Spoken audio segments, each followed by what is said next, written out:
Yeah, I know it's a lot of buckets, but I need them. This is one of the coolest pieces of gold mining history we have in the local area, and it's really well hidden. This pile of rocks here is about the same height as a house, and it's here for an important reason. You see, the old timers needed a really strong, sturdy pad to sit a battery stamper on top of. Right up at the top of that pad there would have been a multi-head stamp battery that they were using to process the ore that was coming out of the local hills. The battery got removed at the start of World War I for the war effort they needed to steal. Can you hear that? It smells like the sound of cicadas. You're standing on a cut tree stump. Over there is another one, and there's two more. These were used as foundation posts to have a platform here, and they had a platform here for an important reason. There was a bunch of ore crushed tailings coming out underneath it. Now it's actually kind of a funny mix, because behind me here we have a deep lead, and they worked the deep lead all the way up right until this point. So there's a little bit of river gravel here, and then the coarse tailings from the crusher are sitting on top of them. We got rounded river rocks like that, and then right next to them pieces of quartz that were broken by the stamper.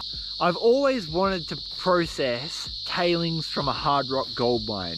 When they do their blasting, they don't get all of the ore. Some of it breaks up and gets pushed into the tailings. Sometimes there's really thin veins that would never be feasible to work that also get blasted along with the waste rock. And in this particular case, there was a battery stamper right there discharging its tailings that weren't 100% cleaned out of gold. And what I mean by that is the technology to extract 100% of the gold when that stamper was here wasn't available to them. So I want to know, if I collect a whole bunch of these tailings and I run it through my high banker, will we get gold? And now for the many buckets I bought. Come on. Why was I gifted with arms that are just not quite long enough? I'm gonna be so fit after this. My original idea was to classify this material down because it means I'll get more dirt in each bucket. However, the ground's looking kind of gooey, and gooey dirt don't classify too well, so we might just be raw dogging this.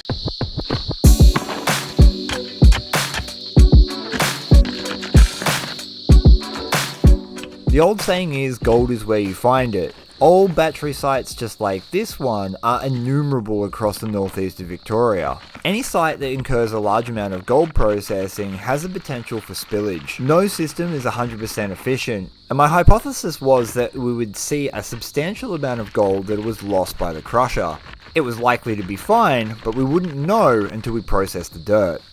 Whilst I get to classifying down buckets of dirt for our own entertainment, I just wanted to let you know that 72% of all the people who watch my show are completely unsubscribed to the channel. Subscribing's free, it helps me out massively, it distributes my videos to new people. So if you appreciate the sweaty work, consider hitting the subscribe button.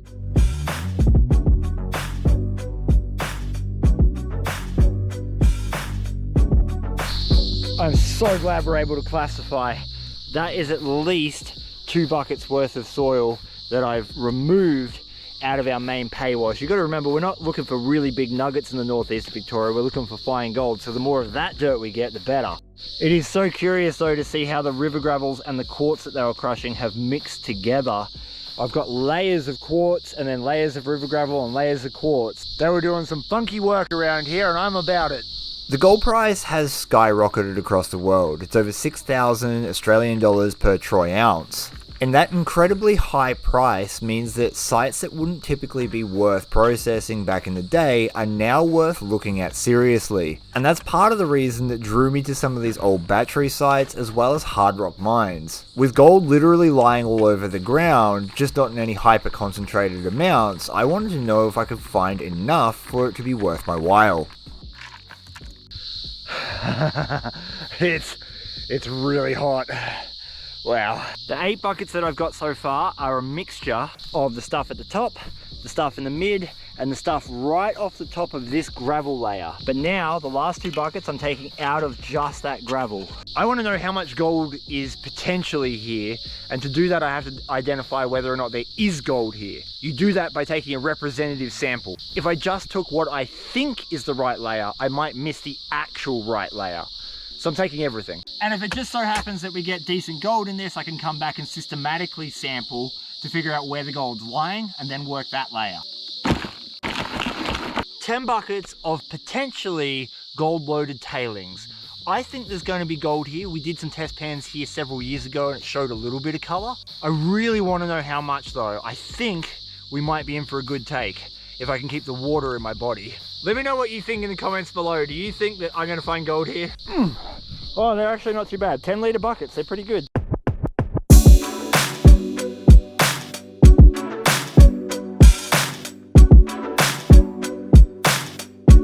Oh my God. Oh, yeah. I hope there's gold. I hope there's gold.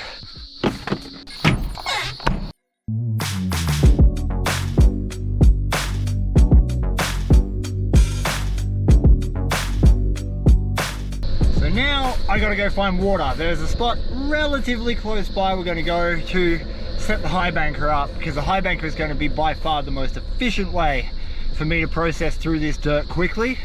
And who knows, we might be onto a little untapped spot that no one's ever worked before.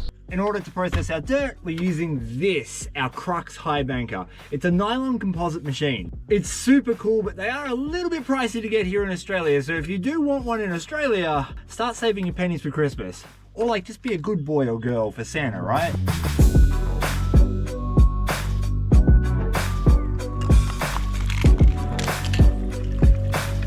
This is certainly an accuracy by volume kind of game. Power, prime, and then a bit more power. Oh, come on. Yeah.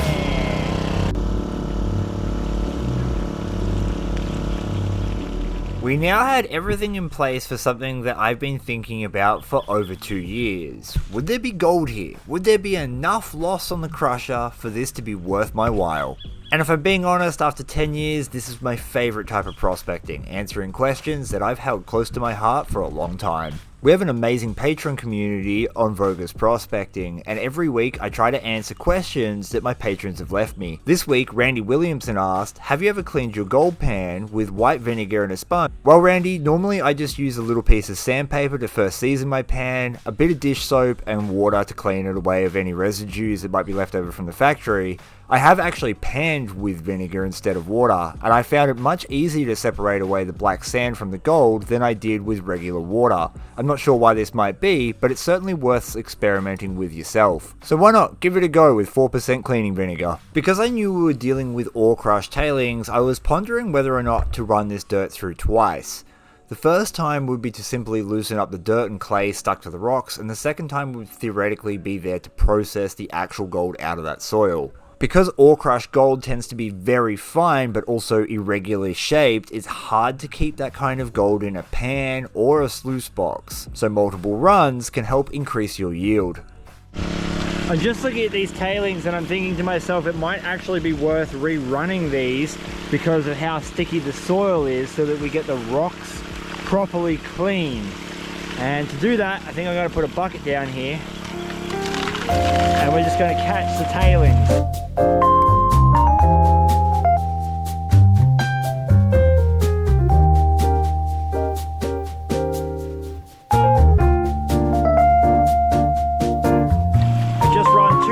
Like that, and I'm much happier with how clean the rocks are coming out. We haven't got mud coating them anymore. Obviously there's dirt in these tailings because everything's coming out the end, but I'm looking for these rocks to be clean, and they are.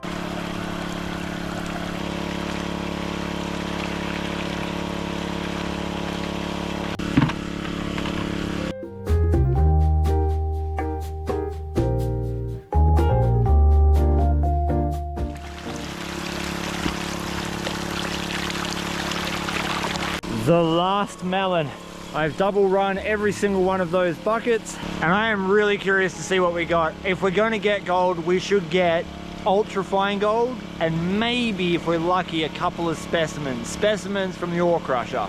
But typically the gold they're going to lose is going to be that super fine stuff that's in gold ore. Oh, I can think again, the noise has stopped.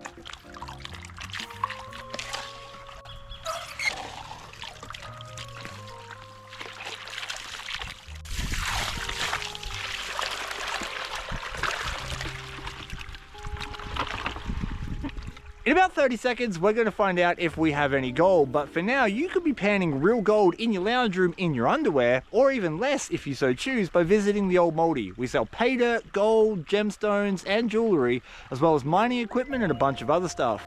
For now, let's see how we did. There's always a risk in doing this sort of stuff, but this is how you ultimately find amazing gold in places that no one else has touched, and I'm hoping that my bet's paid off. A few years ago we found good gold in that area, just test panning, so it didn't add up to much, and I've always been curious to go back and take a real representative sample. We've done that today. 10 buckets, I ran them twice, a lot of sweaty work. The question is, do we have gold, and was it worth it? Yes it was! I will get a macro lens for this at home when we get it on the scales, because you're not going to be able to see the true small, sharp reef nature of the gold. Once we get the macro lens on this, you're going to be blown away. We've got pieces of gold all over here, and all of that super fine ore gold. There's some really sharp reefy pieces in that, and there's a lot of that fine material. So, I would be hazarding a guess that we could probably make a really good go of that. That was only 10 buckets. It took maybe 2 hours to do this. Those pieces are actually really nice. All right, well, we're not gonna know until we go home and weigh it up. But there was gold there, and it's not terrible. I wonder if there's richer sections in that tailings pond where the gold's more hyper concentrated from the flow. I think we might be doing some work in this area. Obviously, even with a macro lens, it is hard to show you on a GoPro just how gorgeous this gold is. It is proper reef gold that's come straight out of a crusher. And I even managed to get a couple of nice pickery pieces, which makes me think there's probably specimens there waiting to be found. 10 buckets, 2 hours, a little run of gold. We'll find out in a second. I'm thinking we got maybe a 0.15, which wouldn't be too bad for the effort, considering we just took a representative sample. Almost exactly a 0.1. That gold's worth approximately 20 Australian dollars at the time of recording, but the dollar value is less important than what we learned. In just about 100 litres of dirt, we made $20. If we extrapolate that out, that's 1 gram of gold per cubic yard of soil, or $200 a metre. And that's not too bad if we can figure out an efficient way of moving the soil to water.